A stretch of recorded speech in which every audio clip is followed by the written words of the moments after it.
there was a king of the name Satyajit within the jurisdiction of Dwarka city. He was a great devotee of the sun god, who had awarded him with the benediction of a beautiful jewel known as Syamantaka. Since he was a great devotee of the sun god, the good king gradually entered into a very friendly relationship with him.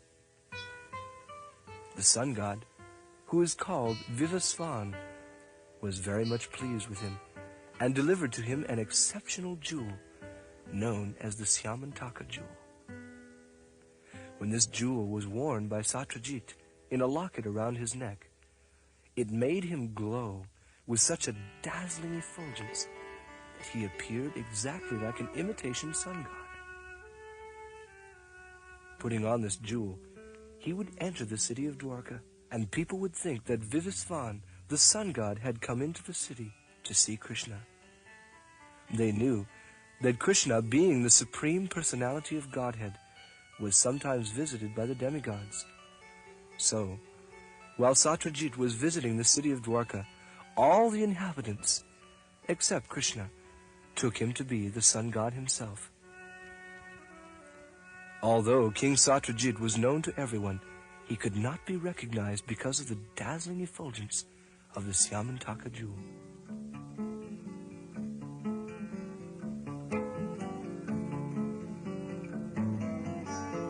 Once, mistaking him to be the sun god, some of the important citizens of Dwarka immediately went to Krishna to inform him that the sun god had arrived to see him. At that time, Krishna was playing chess. Excellent move, Krishna. It looks as if you've got my queen trap now, doesn't it? Try this on for size. My dear Lord Krishna, you are the supreme personality of Godhead. And in your plenary portion of Narayana and Vishnu, you have 4 hands with different symbols: the conch shell, disc, club, and lotus flower. You are actually the owner of everything. But in spite of your being the supreme personality of Godhead, you have descended in Vrindavan to act as the child of Jasoda, who sometimes used to tie you up with her ropes, and you are celebrated therefore by the name Damodara. My dear Lord, so auspicious is your presence in the city of Dwarka, that even the sun god Vivishwan has come from the heavenly abode just to see your lotus face. Thus they informed Lord Krishna that the sun god with his appealing bodily effulgence was coming to see him. Upon hearing the statement of the citizens, the all-pervasive personality of Godhead, Krishna, simply smiled. Being pleased with the citizens of Dwarka, Krishna informed them that the person... My dear friends, actually, this person whom you think is the sun god is King Satyajit, who has come to visit Dwarka city to show off his opulence in the form of the valuable Syamantaka jewel, which he obtained as a gift from the real sun god, Vivasvan. Satyajit, however, did not come to see Krishna. Instead, he was overwhelmed by the beautiful jewel of Syamantaka. He installed the jewel in a temple to be worshipped by the Brahmins. This is an instance of a less intelligent person worshipping a material thing. In the Bhagavad Gita, it is stated that less intelligent persons, in order to gain immediate results from their fruitive activities, worship the demigods who are created within this universe. The word materialist means one concerned with gratification of the senses within this material world. And who would not worship the Syamantaka jewel? The jewel was so powerful that it was daily producing a large... My jewel is so powerful that it is producing more than 170 pounds of gold every day. Besides that, we learn from the Vedic literature that wherever this jewel, my jewel, is worshipped, there is no possibility of famine, pestilence, or disease.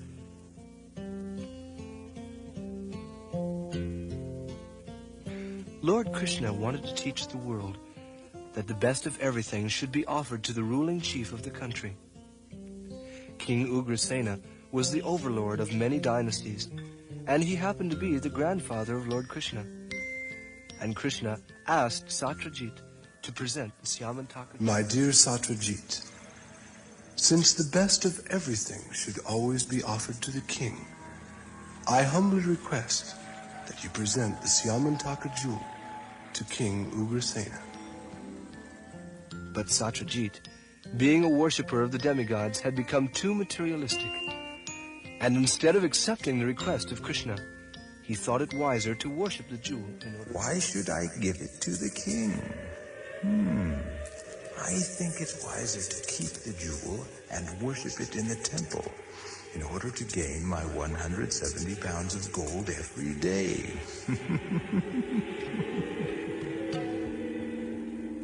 Materialistic persons who can achieve such huge quantities of gold every day are not much interested in Krishna consciousness. Sometimes, therefore, in order to show special favor, Krishna takes away great accumulations of materialistic wealth from a person, and thus makes him a great devotee. But Satyajit refused to abide by the order of Krishna, and he did not deliver the jewel to him. After this incident, Satyajit's younger brother, in order to display the opulence of the family, took the jewel and put it on his neck, and rode on horseback into the forest, making a show of his material opulence. While the brother of Satyajit, who was known as Prasena, was moving here and there in the forest, a huge lion attacked him, killing both him and the horse on which he was riding, and took away the jewel to his cave. In a short time, the news was received by the gorilla king, Jambavan, who then came to the cave and killed the lion and took away the jewel. Jambavan had been a great devotee of the Lord since the time of Lord Ramachandra, so he did not take the valuable jewel as something he very much needed. Rather, he gave it to his young son to play with as a toy.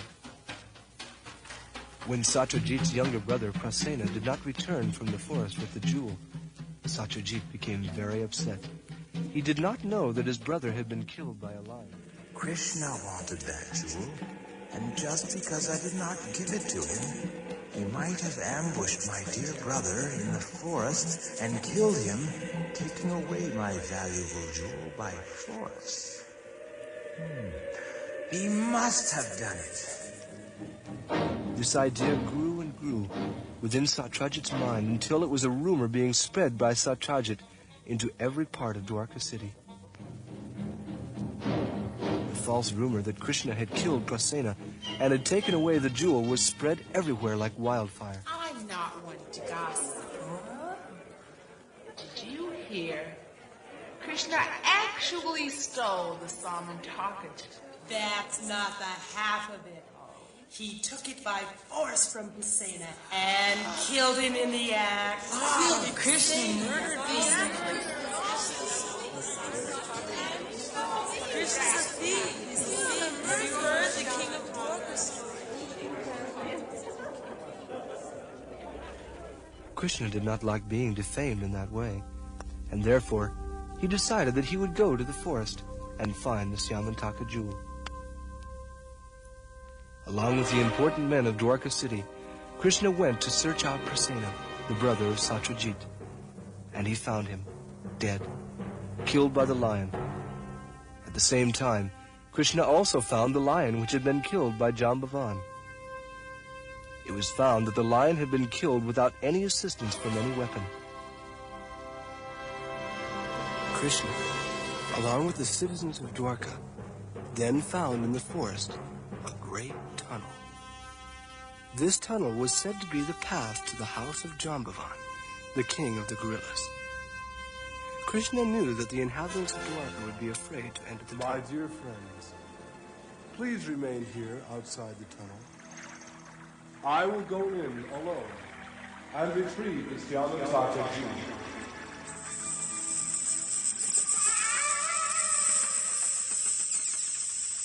cave was dark and foreboding, and full of strange creatures.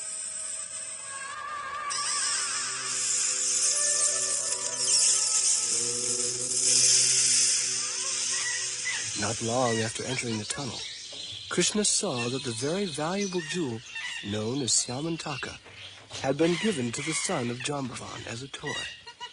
And in order to take the jewel from the child, he went there and stood before him.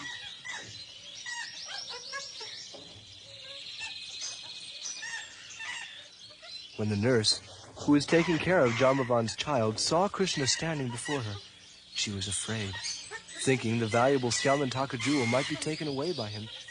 You're going to take the jewel away from my boy! Oh, no! Stop! Thief! Trespasser! Jarmavon, help! Oh, thief!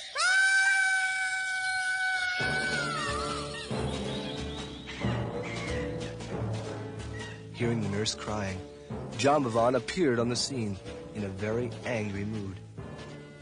Jambavan was actually a very great devotee of Lord Krishna. But because he was in an angry mood, he could not recognize his master. He thought him to be an ordinary man.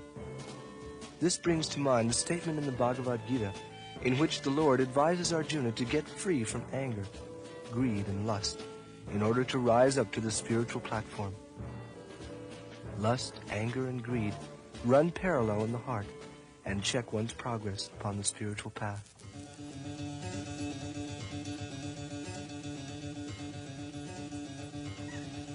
Not recognizing his master, Jambavan first challenged him to a fight. Prepare to meet your doom, O foul trespasser and thief. There is no mortal in all the three worlds who can withstand the force of my sword. There was then a great fight between Krishna and Jambavan, in which they fought like two opposing vultures. Whenever there is an eatable corpse, the vultures fight very heartily over the prey. Krishna and Jambavan first of all began to fight with weapons.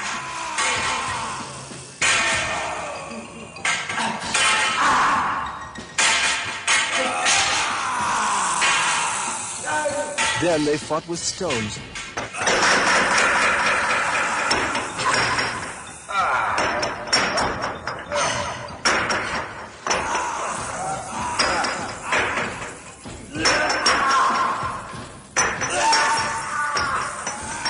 Then with big trees.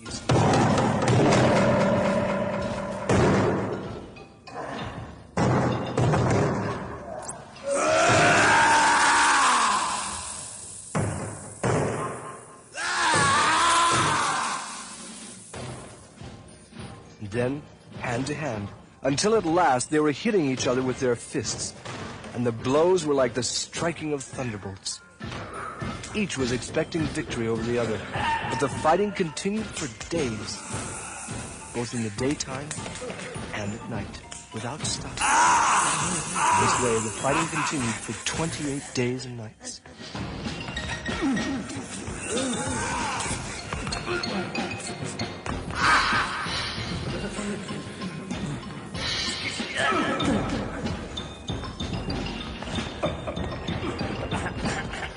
Although Jambavan was the strongest living entity of that time, practically all the joints of his bodily limbs became slackened, and his strength was reduced to practically nil after being constantly struck by the fists of Sri Krishna. Feeling very tired, with perspiration all over his body, Jambavan was astonished. Who was this opponent who was weakening him? Jambavan was quite aware of his own superhuman bodily strength. When he felt tired from being struck by Krishna, he could understand that Krishna was no one else but his worshipable Lord, the Supreme Personality of God. In a sporting attitude, Krishna wanted to engage in a mock fight with his devotee. The Supreme Personality of Godhead has all the propensities and instincts of a human being. Sometimes, in a sportive spirit, he wishes to fight and make a show of bodily strength, and when he so desires, he selects one of his suitable devotees to give him that pleasure.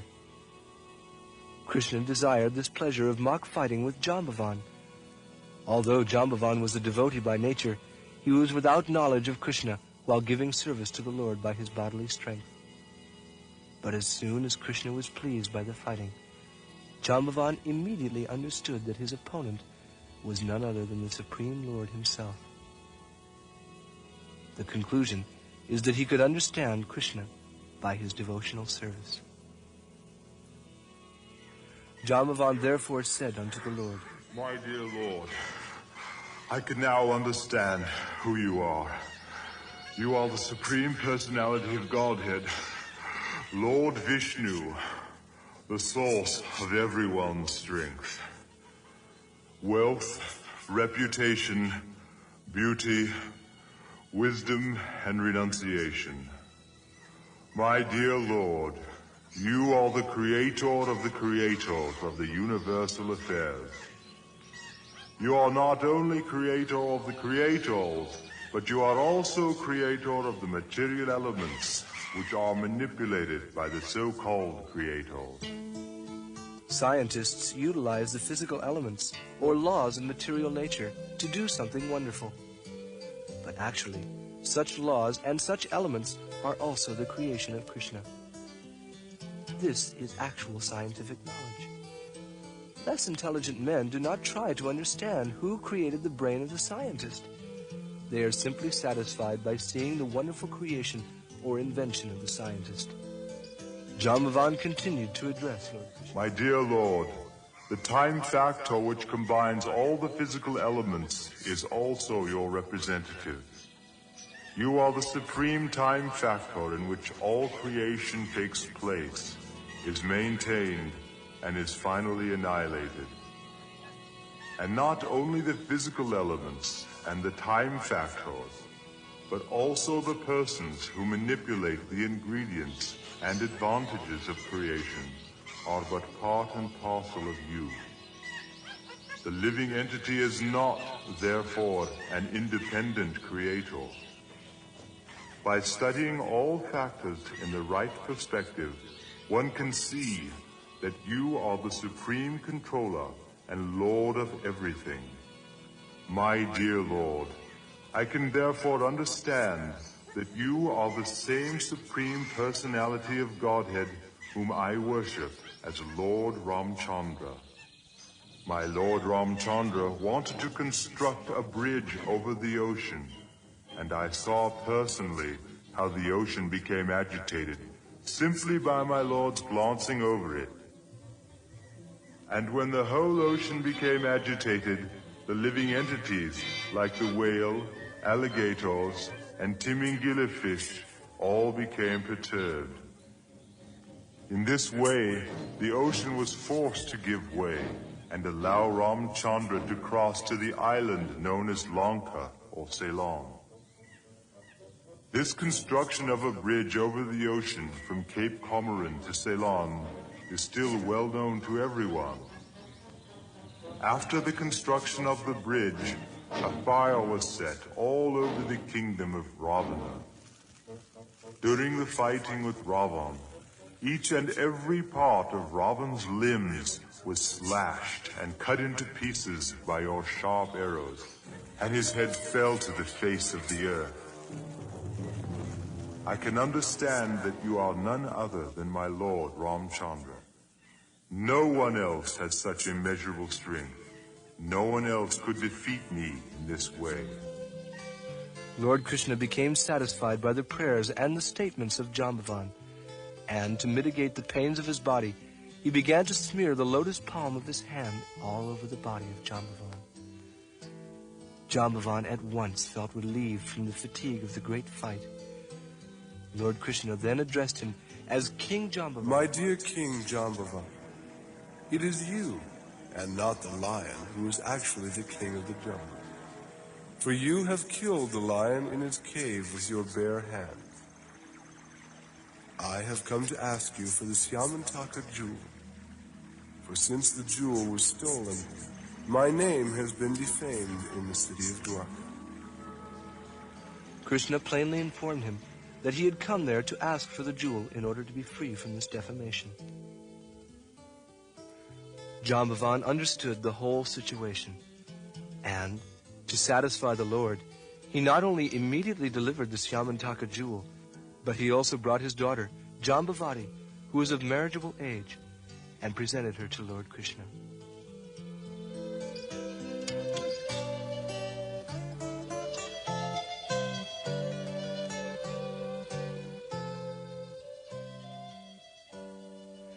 Although the fighting between Krishna and Jambavan went on for 28 days, the inhabitants of Dwarka waited outside the tunnel for only 12 days.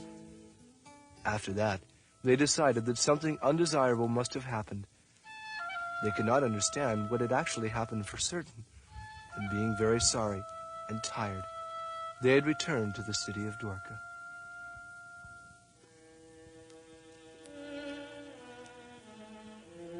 All the members of the family, namely the mother of Krishna, Devaki, and his father, Vasudeva, and his chief wife, Rukmini, along with all the other friends and relatives and residents of the palace, became very sorry when the citizens of Dwarka returned home without Krishna.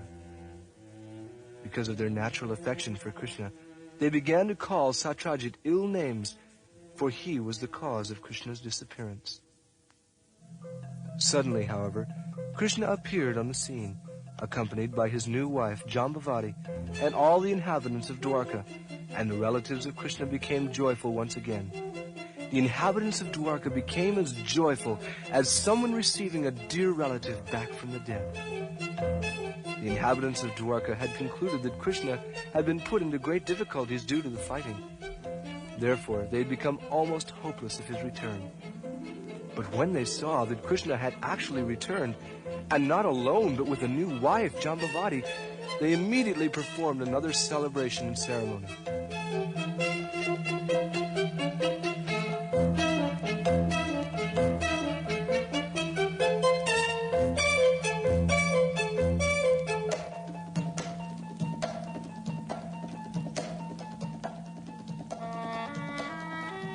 King Ugrasena then called for a meeting of all the important kings and chiefs. He also invited Satyajit, and Krishna explained before the whole assembly the incident of the recovery of the jewel from Jambavan. Krishna wanted to return the valuable jewel to King Satyajit. Satyajit, however, became ashamed that he had unnecessarily defamed Krishna. He accepted the jewel in his hand, but he remained silent, bending his head downwards, and without speaking anything in the assembly of the kings and chiefs, he returned home with the jewel. He thought about how he could clear himself from the abominable action he had performed by defaming Krishna. I have offended Krishna very grievously, and I must rectify it so that Krishna will again be pleased. King Satyajit was very eager to gain relief from the anxiety that he had foolishly created due to being attracted to a material thing, specifically the Syamantaka jewel. Satyajit was truly affected by the offense he had committed towards Lord Krishna, and he sincerely wanted to rectify it. From within, Krishna gave him good intelligence. I know. Not only will I return the valuable Syamantaka jewel, but I will also give Krishna the hand of my very beautiful daughter, Satyabhama, in marriage. There was no alternative for mitigating the situation, and therefore he arranged the marriage ceremony of Krishna and his beautiful daughter. He gave in charity both the jewel and his daughter to the Supreme Personality of Godhead.